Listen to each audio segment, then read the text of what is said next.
As to Barnett's character, I mean, there are various stories about him. I think he didn't fit in very. He was kind of a rebellious figure. He spent a lot of time in hospital on his own. He developed his own interests. That's where his interest in drawing started, I think, and art. But I don't think he was necessarily from the right background at that time to become an artist. It wouldn't have been seen as anything possible. And I know stories about him, for instance, that the guitarist Julian Bream, a great classical guitarist, his education was paid for by Barnett Freedman. Barnett Freedman knew Julian Bream's father, and he put Julian Bream through music school.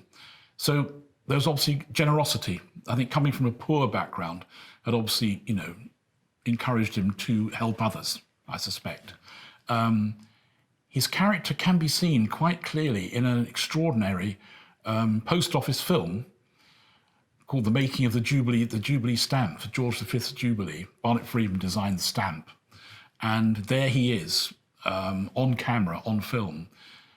And you see him working on the lithographic stone, which was his great medium, smoking near some very volatile ink, no health and safety regulations in those days, and working on the stone with a cigarette in one hand and the chalk in the other. Fascinating.